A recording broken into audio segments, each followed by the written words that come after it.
Hey there, welcome back to Teach and Reach. I am Loretta Holmberg, and I'm coming to you to discuss those goodbye cards that appeared on our VIPKid teacher portal. Well, no, not really teacher portal, because you got to use your phone to send those cards. Well, it was there this morning, and I managed to send one card to a student that I knew was no longer coming back to VIPKid, at least not to me, because his last class was about a week and a half ago, and we didn't really get to say a formal goodbye. He was at his grandfather's house, and so I thought he was just vacationing there, and then I saw no more classes were booked. And I kept on going, I kept on going to check to see whether or not he had booked with any other teachers. He was my regular for about a year and a half, close to 2 years, and he hadn't seen any other teachers except for when I was on vacation, and I didn't open up slots, and those were the only two times, and that was only like two other teachers in between. So anyhow, so I did send him a goodbye card, and then I was gonna send it to another person, right? But then it disappeared. So I'm going to share with you the goodbye card that I sent to him. There were 4 choices, and I chose this one. I couldn't really tell what the other 3 were because I kind of looked at the heading, and it was not necessarily appropriate for the situation that I'm in with this particular child. So I'm going to share with you. But if you have not subscribe to this channel, be sure you subscribe and click on that like button, as well as ding the bell so that you get notifications of my next video. Alright, so let me see whether or not I can share with you what it looks like. There it is. It says, "I am so happy to have had the chance to be your teacher. You mean so much to me, and I wish you the best of luck with your studies in the future. I will always be here cheering for you, or cheering you on." It's goodbye. It's to Joy. Joy. I know Joy is a girl's name, but it's really a boy here in this case. And that was one of the goodbye cards. Well, if you go take a look at where the cards are, it's no longer there. It was all the way to the end. I don't know what happened, but it's no longer there. And there were 3 others as well. There were 4 choices, so you could pick one of those. I am still a little bit miffed that VIPKid has not allowed us in some way, shape, or form be able to know like when our kids last class is, right? I wish they would let us know so that we know exactly when to say goodbye. I've been doing that in my feedback, trying to give them my WeChat info and my email address, my Gmail address.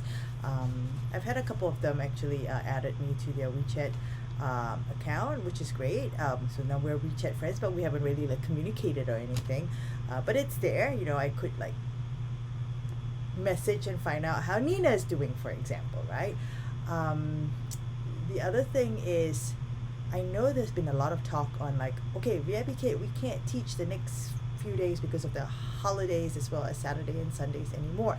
But then we have Magic Ears and Zebra English. They still have classes, all of the next couple of days, which is during the school holidays, as well as Saturday, Sunday. So what is happening there? Is it really because the CCP, the Chinese government, has put a crackdown on VIPKid, or is it something else? Who knows? Whatever it is, right? Whatever it is, we're not going to be able to teach Saturday, Sundays anymore. No more weekend classes.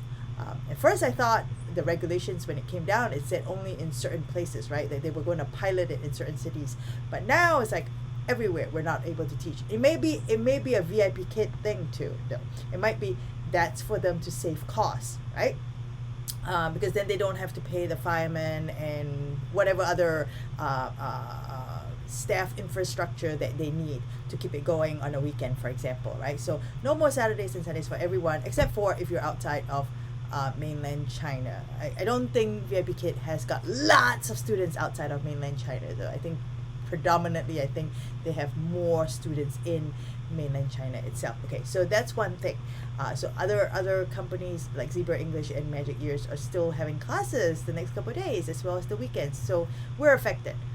Whether that's like a VIP kid doing or Chinese government doing like right away, who knows? It doesn't matter anyhow, because the regulations say that eventually we will not be able to teach weekend classes. So might as well just, I mean, like, it would be nice to get more weekend classes in, because I know some teachers actually just teach on weekends. But at least we know now, so we have a way to figure out, okay, how am I going to replace this lost income, right? And then the other thing is well, when do you think, somebody was mentioning like, wow, I'm still getting all my classes booked on the weekdays, right? From like Mondays to Fridays for like next week, because they can still do next week's classes, like September 1st onwards, right? September 1st, September 3rd. I don't and then they can book the week after as well, September 6th to September whatever, 6, 7, 8, 9, 10, I guess September 10th. My question is, don't let that be, or rather my advice is, don't let that be a false sense of security that we're going to be able to teach VIPKid classes on weekdays. Yes, I would love for that to continue to happen, because I would be able to teach at least 4 to 6 classes a day, and that would be anywhere between 20 to 30 classes per week, which is nice. It is a nice income. It's nice income. It's easy to teach VIPKid classes because I don't have to really prep for anything. But I feel like that might be a false sense of security, because we don't know what's going to happen with when the Chinese government will say, okay, now no more. I don't care whether or not those parents bought those extra packages and whatnot. They don't care. Like, if they want to say, nope, no more classes with foreign teachers, then that's it. They can, for want of a better phrase, they can bring down the hammer and say, that's it, hard stop on September 6th, for example, right? So don't let your bookings, right, that you see on your schedule showing like, oh, it's being filled up. Don't let that be a false sense of security. I'm a glass half full kind of person, but I'm also a realist, knowing that I have to prepare for what I need when I need it. And so right now, this VIPKid stuff is looking a little bit shaky, because it's between VIPKid and the Chinese government, it's like, okay, we know that the laws are there, we know that it's going to be enforced, we just don't know exactly when that's going to happen. It may happen sooner than later, right? And so my advice to you is find those alternative forms of income. In my next video, I'm actually going to, I have a video already partly recorded, I need to edit it.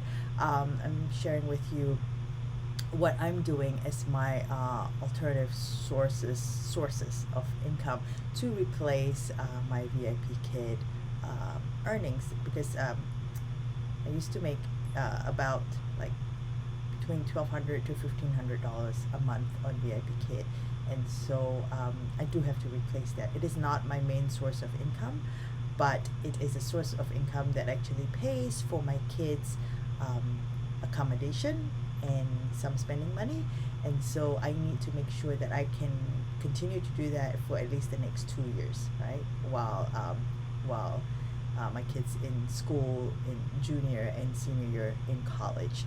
So make sure you subscribe to this channel and like this video, comment as well what you think about the goodbye card and goodbye cards. Maybe you were able to send it, maybe you were not. All right, and look out for my next video soon. Bye everyone.